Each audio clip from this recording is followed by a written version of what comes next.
I need your help. I'm trying to pick a new cardigan for myself. I've narrowed it down to 4 patterns and I just can't seem to make a decision. I've had such bad luck making cardigans in the past. There's not a single cardigan that I've made that I love. And so it's really important to me with this next one that it's a piece that's going to get a lot of wear in my wardrobe. So please help me pick a cardigan. Please.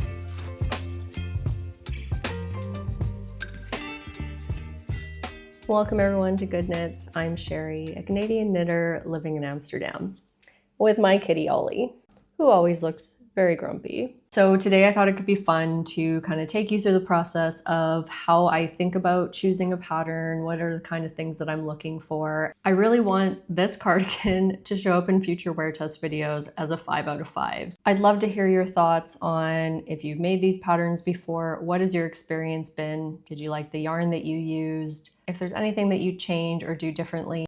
I really want to hear your honest opinions. Please don't hold back. Now let's dive into the cardigan patterns. Let's quickly go over some general things that I'm looking for in a cardigan because that will help make a decision at the end.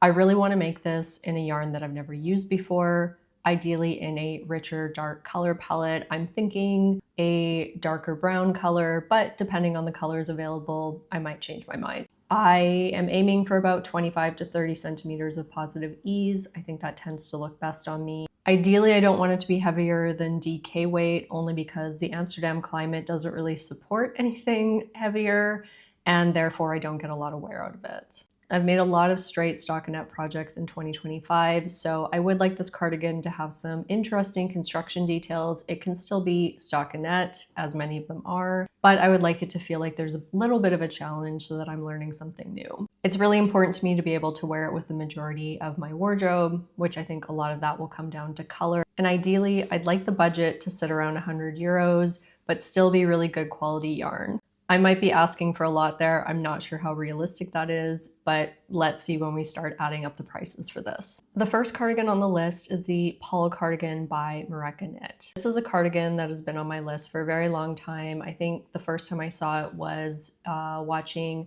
Mel on String Things by Mel's podcast. I think she might have made 2 of these, but I saw her version and just really liked it. She was also talking about the construction details, which I'll get into. It just became one of those cardigans that I was really intrigued by. I also just generally like Moreca Knit. She really designs her patterns thoughtfully. I think she has really interesting details, really considers the construction of things and how they're going to fit in the end. I am very happy to make additional patterns from her. I only have the Michaela sweater right now, but I have so many patterns saved of hers, and so I'm really curious to make more. The yarn weight for this says DK based on it being a sport and lace held together on 4mm needles. The suggested yarns are for the sport, Maggio Fine Merino, Filcolana Pernilla, Lana Grossa Cool Wool, or Gepard Garn All Day. All of these are new yarns to me. I think I have bought the Lana Grossa Cool Wool before. I remember not loving it, and I did end up selling it because I wasn't happy with the color. So that for me, I think I would just cut that yarn right out.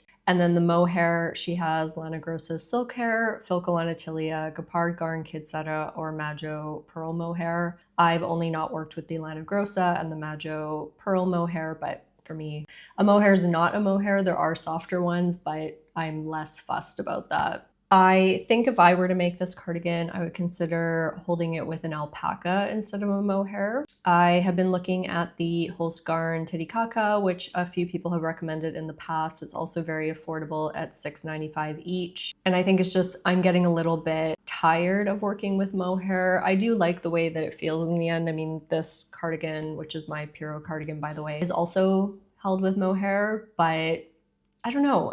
I would really like to try holding alpaca with a main yarn. I haven't done that before, and maybe this is a way to try something new. I think for the main yarn, in my case, I would use the Gepard Garn All Day. Depending on the website I looked at, the color palette could either be very limited or very big. I did find an online shop out of Germany called One Stitch Beyond, which does seem to have the full color palette. And I think I would be looking at the colors 180 or 188. There does seem to be some very beautiful, rich browns in this palette. And so I think I would lean towards that in this case. I would also consider using the Maggio Fine Merino. I've been wanting to use that for a while. It's roughly the same price. However, I don't find the color palette as exciting. It does tend to lean more towards like softer, muted tones. It tends to lean more towards muted tones, but that is an option. I think there's a few colors in there that I also like. If I were to make this, I would knit a size small and I would need 9 balls of the Gapard Garn All Day, which is $7.50. And let's say I use the Hulse Garn Titicaca Alpaca, I would need 3 of those at $6.90. So the total cost for this project would be 88 euros and 20 cents, which is really great. I would almost make that just based on the cost alone. So definitely, I think I could make this an affordable piece. Maybe even if I use mohair, I could keep the cost quite reasonable on this. I'm not mad about that. I think that's a great price. So let's talk about the fit and construction. This is meant to have 25 centimeters of positive ease, which is perfect. It's right in that 25 to 30 that I talked about. This is a pretty standard cardigan construction. You start by working the left and right back shoulders before joining those together, then working down the back, I imagine, to the armholes.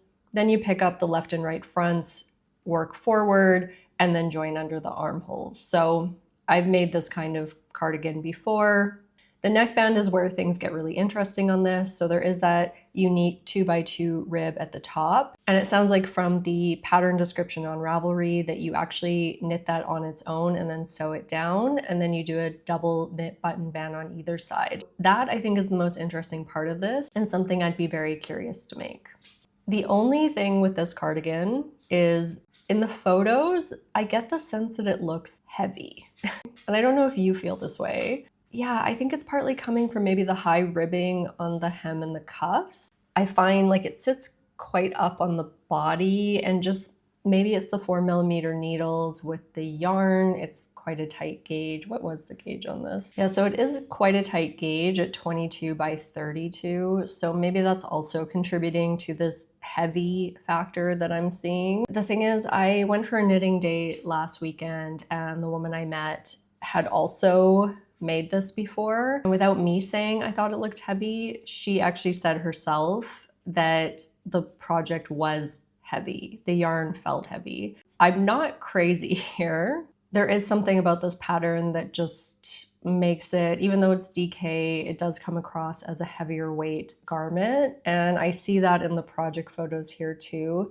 It looks really beautiful, but it does feel like a substantial piece for some reason. Another thing I'm noticing in the project photos, the button band seems quite wide, then paired with the ribbing on the bottom and the cuffs. Maybe if I shorten the ribbing, I would like this one more.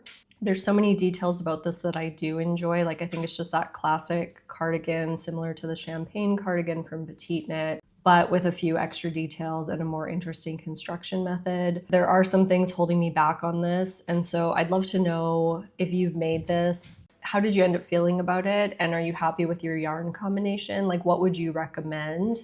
Would actually maybe the alpaca make it heavier and therefore I should stick with mohair? I'm not really sure on this one. Moving into cardigan number 2, and that is the cardigan number 10. Sounds funny. Cardigan number 2, cardigan number 10. I want to talk about cardigan number 10 by My Favorite Things Knitwear. This was released in April 2025, so it's a newer pattern on my list. I saved this the second I saw it, before the pattern was even released. There's just something about the neckline and the drape of this one that I find really appealing. Now, it is a worsted weight, which is heavier than I would like, but it's held single on 5mm needles. The suggested yarn on this is Lang Yarn Yak or Gapard Garn Eco Cashmere Vintage, neither of which I've worked with before. Both yarns are brand new to me in this case, and I'd be happy to knit with either, so we'll calculate the cost and see which one makes more sense. I'm gonna guess already that the cashmere is far more expensive, but let's see. Right off the bat, I am though concerned that this is worsted weight, which is heavier than I would have liked, but her pattern photos still have this really lightweight feel to them. Maybe it's just the fact that the yarn is held single, and I did a bit of research on yak, and it does seem like it is a more breathable, lightweight fiber. I've never personally worked with it. I have worked with alpaca blends before, but never yak. I'd love to know your experience with that. How does it feel when it's actually knit up? For the size small, I would need 9 balls of the yak or 8 skeins of the Gapard. So the total cost would be, if I use Lang Yak, it's $14.95 per ball for a total of 134 euros and 55 cents. so more expensive than I would have liked, but I'd be working with a brand new fiber with the yak. I don't know, maybe for that quality of yarn, I would be willing to pay that. And the Gepard cashmere is $25.90 a skein, which would bring the cost to €207.20. Wow, that's definitely on the pricey side. I would not be willing to spend that amount of money on this particular cardigan. I don't think I love it enough, and I'm confident enough that that is the perfect pattern for me to be able to invest that amount of money. But I think €134, I would consider that, especially to work with this yarn. Fit and construction method here. It's only 10 to 12 centimeters of positive ease, but I think with this particular cardigan, based on the length and maybe the more slightly romantic quality of it, I don't know if that's necessarily the right word that I mean right now, but that kind of sense, like it feels more like a piece on its own to dress up an outfit versus something you're just throwing on and layering. It's got a really interesting shoulder construction, worked in contiguous method. I do really love the details on this one. So the little darts along the V-neck and the shoulders, and then it actually has half fisherman's rib for the ribbing for the cuffs and the hem, which I've never done before, ribbing that way. I have done half fisherman's rib, and my friend just made this pattern and she said that she really liked the way that this turned out. So I think it looks gorgeous. I could see myself maybe doing the half fisherman's rib and then falling in love with that for all future patterns that I make. I'd be very curious to make this pattern, even just based on those details that I'm seeing here. And when it comes to the pattern photos themselves, I just love everything about the designer's version of this. Other than the bottom button placement, I really don't like that it's placed a little bit higher and it kind of V's out. I will say that I was originally looking at the Calm Down cardigan by Lily Kate France, I think a year or two ago. And I was so close to making that. And then I noticed this detail, and that is actually what killed it for me. So obviously it's a cardigan that I'm making for myself. I could easily change that if I wanted. Maybe it would look a little bit weird if I did it in a different way. I'm not really sure. So this pattern hasn't been out for a very long time, but it definitely doesn't seem to be one of her more popular patterns. There's only 86 projects, but looking at the project photos, that's where things start to concern me a little bit on this. Not on everybody's version, but definitely on a few. It looks like the sleeves are quite big on this. So that's maybe something where I would do a little bit of tapering in to make sure that those aren't too wide. I don't mind a wide sleeve. My Michaela sweater has no decreases, but I do find those sleeves kind of get in my way a little bit. So I just want to be mindful of that. The other thing I'm noticing is the placement of the buttons. I still don't necessarily love when it's sitting higher. So I think the ones where they have placed a button also at the bottom is my preference here. So if I were to make this, I think I would add a button at the bottom and not necessarily do that little V effect that she has with the button sitting higher. That's just a personal preference for me. I don't know what it is about that button placement. I'm not loving it. So I don't know if you've made this or if you have a cardigan like that. Do you like that detail? Do you think it looks flattering or not? There's so much that I love about this cardigan. I think especially the construction method and the idea of working with a yak yarn. I think I would just need to make some modifications to make it really work for me. The next pattern is the SOFIE Sweater by Paulastrickt. Now I realize this is not a cardigan in theory, but I see myself wearing it very similar to a cardigan, right? Like it's a kind of sweater that wrap style, you're throwing it on over other pieces. It's more of a layering piece. This pattern's definitely been on my list for many years. It's shown up on quite a few seasonal knitting plan videos. Maybe it's time I just finally make this thing. And it's one of those things where I'm like, it's been on my list for a long time, so why haven't I made it? Is there something holding me back? And maybe going through this exercise right now and hearing all your thoughts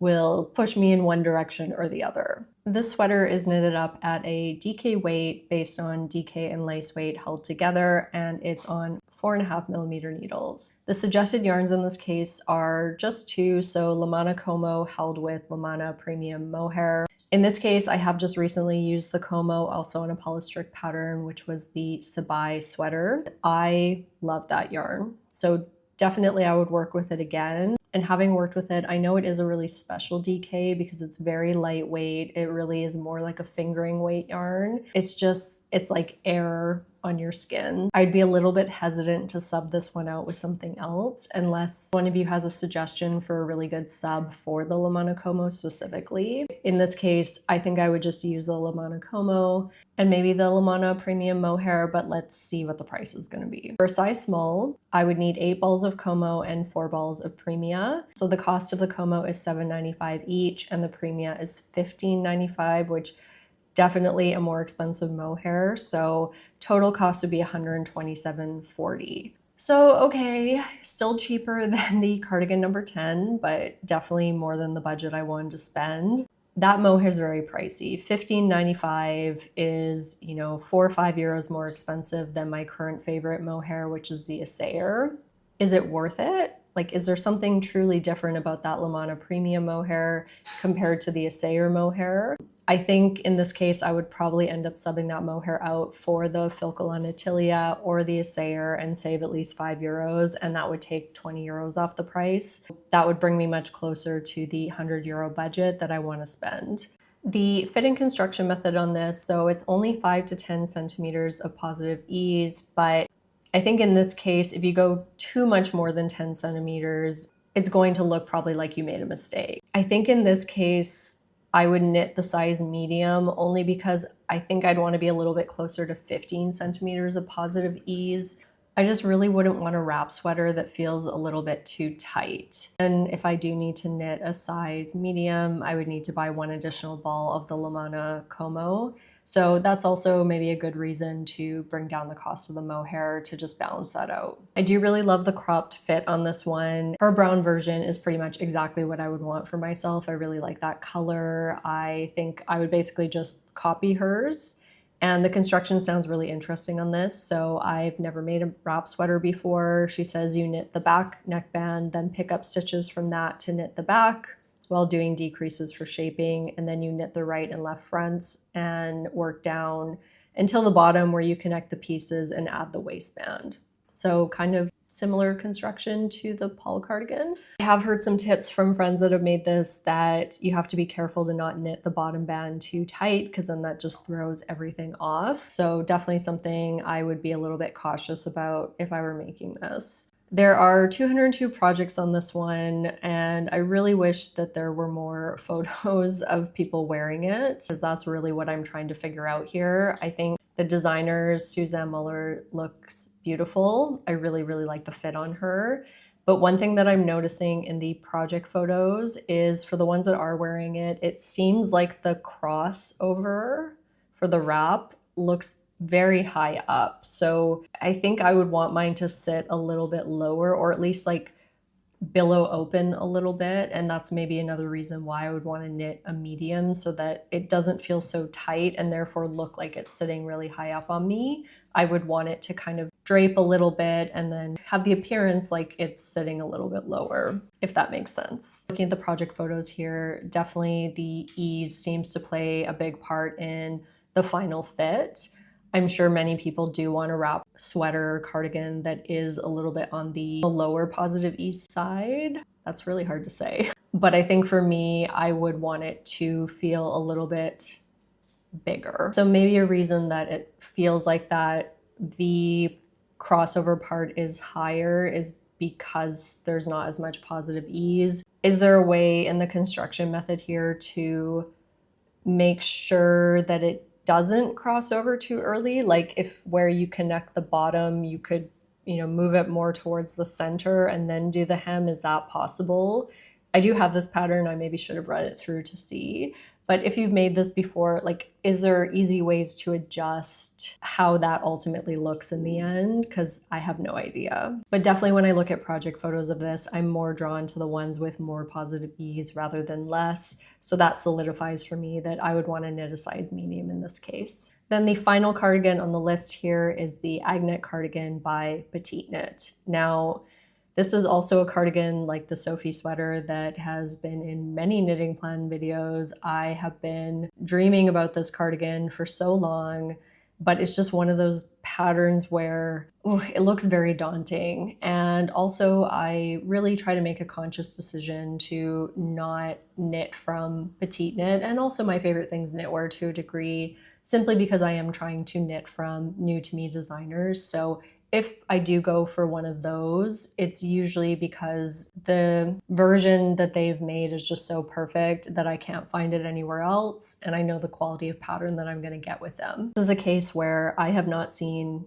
any other cardigan that truly compares to this PetiteKnit Agnete cardigan, and therefore it is definitely the one that I would choose to make if I was to do a brioche cardigan. Now the yarn weight for this is DK based on a fingering and lace held double on 3mm needles. Yikes. The suggested yarns are a Sayer Tivini, which is a lace weight 100% wool, or Sadness Garn Tin Pure Gint, which is 100% Norwegian wool. I will say right off the bat, I am kind of surprised that these two yarns are used interchangeably in her samples, because the meterages, when I looked, are very, very different. I mean, obviously one is a lace weight and then the other one is a fingering. Definitely there is a difference here in the meterage. So who has used which one and how do you feel that it works up? And then she's held it with basically any lace weight mohair. So you have your standard Knitting for Olive, Sadness, Sayer, your go-tos basically. For mine, I think I would actually work with the Shola wool that I just talked about in my recent video about yarns I found at Barcelona Knits. They have a fingering weight that I think would be a perfect sub for the Pure Gint, and I just really like the color palette there. So that is their Pastoretta yarn, and it's almost identical in meterage to the Tin Pure Gint. They have a very similar feel.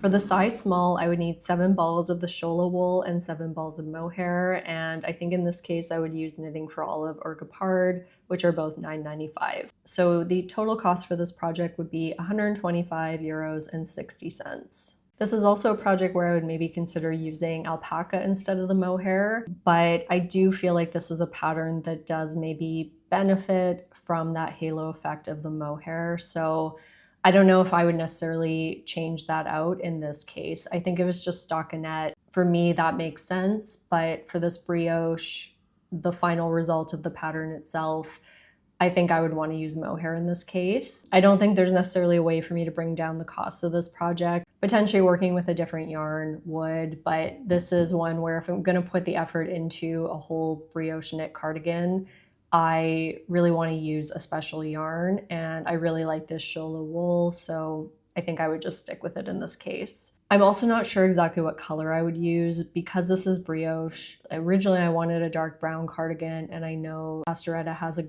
gorgeous, gorgeous dark brown, but I think I would really hate myself if I was trying to knit brioche in a dark color in winter. So I would probably go for more of a mid-tone brown in this case so that I could see the stitches. The fit and construction of this is not going to be for the faint of heart. It's all over brioche with an integrated double knit button band and on 3mm needles. There is definitely a reason that I've put this off for so long, and those are them. Now, this is a very similar construction method to my cardigan number 4 that I made a couple of years ago, where you work the top button band first, then you pick up stitches, you do increases, you work down the yokes, all while working the button band at exactly the same time. So it's integrated, which does make for a really clean, polished finish garment.